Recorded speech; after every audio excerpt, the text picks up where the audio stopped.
ልጅ ነው አስት ሙጫላ እዚህ ጋር አብ ነው አስት አባ እዚህ ጋር ልጅ ነው አስት ሙጫላ እዚህ ጋር አምላክ ነው አስት ዋቀዮ ስሙ ኢየሱስ ነው መቃን ኢሳ እስራኤል ሆይ ስማ አምላካችን እግዚአብሔር አንድ እግዚአብሔር ነው አንተም አምላክን እግዚአብሔርን በፍጹም ልብህ በፍጹም ነፍስህ በፍጹም ኃይልህ ውድ እንግዲህ ሰምታችኋል ወገኖቼ እነዚህ ወገኖች ጉባኤያቸው ብትሄዱ ዝማሬያቸው መኪናቸው የትም ቦታ ላይ እግዚአብሔር አንድ ነው ይላል ይህም ብቻ አይደለም እንደኛ ደግሞ እግዚአብሔር አንድ ነው የሚል የለም እያሉ ሌሎችን ይተቻሉ ይንቃሉ በዚህ ዓለም የተለየን ሰዎች እኛ ብቻ ነን ይላሉ አንድ ነው በማለታቸው በቃ የጸደቅን የነጻን የጠራን እኛ ብቻ ነን ይላሉ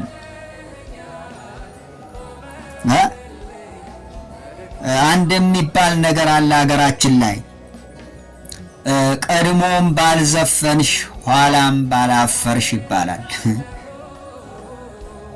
በጣም ደስ የሚል ንግግር ነው የሀገራችን ንግግር ነው መጽሐፍ ቅዱስ ምን ይላል ያዕቆብ ምዕራፍ 2 ቁጥር 19 እንዲህ ይላል እግዚአብሔር አንድ እንደሆነ አንተም ታምናለህ መልካምም ታደርጋለህ አጋንንትም ደግሞ ያምናሉ ይንቀጠቀጡማል ይላል ከእናንተ በተሻለ እኮ አጋንንት ያምናል እየተንቀጠቀጠ ያምናል እዚህ ጋር እኮ ማንም ሲተች አናይም ማንንም ሲያንቋሽሽ አናይም ግን አንድ ነው ይላል ይንቀጠቀጣል ያምናል ስራው ግን ርኩሰት ነው ስራው ግን ነፍሰ ገዳይነት ነው ስራው ግን ክፋት ነው እስቲ ራሳችሁን ፈትሹ ለምሳሌ ይሄ መክሊት የሚባለው ስራ ከክፋት ጋር የተያያዘ ስራ ነው ብዙ ሰዎች የሞቱበት ስራ ነው ብዙዎች ደግሞ የበለጸጉበት ስራ ነው ብዙዎች የተዋረዱበት ስራ ነው ብዙዎች ደግሞ የከበሩበት ስራ ነው አንድ ነው ስላላችሁ መዳን አለ ብላችሁ የምትጠብቁ የዋሃን እባካችሁ አስተውሉ መጽሐፍ ቅዱስ እንደዚህ ይላል የእግዚአብሔር ልጅ ያለው ሕይወት አለው የእግዚአብሔር ልጅ የሌለው ሕይወት የለውም ይላል ልጁ ከሌላችሁ እኮ አንድ ነው ስላላችሁ አትጸድቁም አድኑም ምን ልንገራችሁ በድፍረት ልጁ ያለው ነው ሕይወት ያለው እግዚአብሔር የዘላለም ሕይወት የሰጠን እኮ ያ ሕይወት ደግሞ በልጁ ውስጥ ነው ያስቀመጠው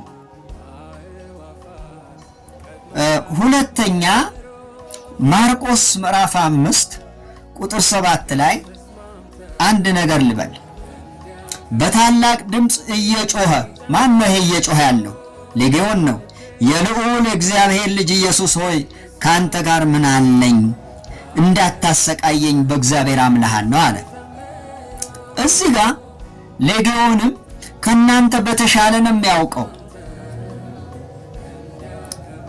ኢየሱስን የልዑል እግዚአብሔር ልጅ አለና በእግዚአብሔር ስም ለምንሃለሁ አታሰቃየኝ አለ ኢየሱስን ምን አለው እንዴ የት ነው ያለው እዛው አጠገው እኮ ነው የልዑል እግዚአብሔር ልጅ ብሎ ሲጠራ ወረድ ብሎ ደግሞ በእግዚአብሔር ስም እንዳታሰቃየኝ ለምንሃለሁ አለ አብንም ወልድንም ሌጌውን እንኳን ያውቃል አዝናለሁ አዝናለሁ በጣም አዝናለሁ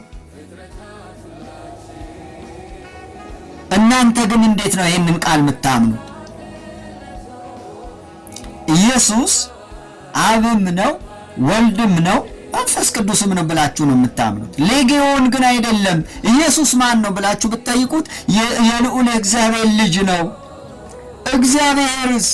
እግዚአብሔር አብ ነው የኢየሱስ ክርስቶስ አባት ነው ብሎ ነው የሚያምነው አያችሁ እናንተ የምትናገሯቸው እናንተ የምትሰውኩት እናንተ የምትሉት ብዙ የሚያኩራራ ሳይሆን የሚያሳፍር የሚያሸማቅቅ ነው መቼም አንዴ ከገባንበት ብላችሁ አፍራችሁ ከሆነ የህይወት ጉዳይ ነው አትፈሩ ችግር የለም እግዚአብሔር መሐሪ ነው እግዚአብሔር ቅርባይ ነው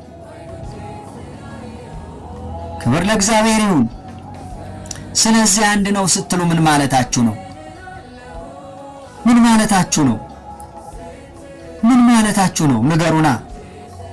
አብ የለም፣ ወልድ የለም፣ መንፈስ ቅዱስ የለም ለማለት ተፈልጎ ነው? አዎ እንደዛ ለማለት ፈልጋችሁ ነው። ምክንያቱም አንድ ነገር ልጨምር፣ ውሸት ሲደጋገም እውነት ይሆናል ይባላል። ውሸት በተደጋጋሚ የሚወራ ከሆነ እውነት ሆኖ ይቀርና እውነት በውሸት ይሸፈናል ማለት ነው። አሁን እናንተ ቤት ያለው ይሄ አንድ ነው የምትሉት ነገር እውነት ለመሸፈን ነው እንጂ እውነት አንድ አምላክ ተገልጦላችሁ ነው ወይ ብዬ ስጠይቅ መጽሐፍ ቅዱስ አይደለም፣ እውነትን ለመሸፈን ነው። ይሄንን እውነትን የጋረደ ጨለማ በጌታ በኢየሱስ ስም እመታዋለሁ። በጌታ በኢየሱስ ክርስቶስ ስም እቃወመዋለሁ። በጌታ በኢየሱስ ክርስቶስ ስም የተዋረደ እንዲሆን ጸልያለሁ። በጌታ በኢየሱስ ክርስቶስ ስም ሕዝቡን እንዲለቅ አዛለሁ። ጌታ ኢየሱስ ክርስቶስ የእግዚአብሔር ልጅ አባቱ እንደላከው የምድር ተልኮውን ጨርሶ እንደሄደ መጽሐፍ ቅዱስ ይናገራል። ይሄ የውሸት አሰራር ሁሉ የተመታ እንዲሆን ጸልያለሁ። እግዚአብሔር ሆይ የሕዝብን አእምሮ ክፈት፣ የሕዝብህን አእምሮ ክፈት። ጨለማው ይገፈፍ፣ ጨለማው የተወገደ ይሁን፣ ሕዝቡ ነፃ ይውጣ። አንድ ነው እያስባለ ወደ ገደል የሚወስድ መንፈስ ይመታ። ለሕዝብህ ምሕረት ይሁን። በጌታ በኢየሱስ ክርስቶስ ስም ስለሰማኸኝ አመሰግንሃለሁ። አሜን።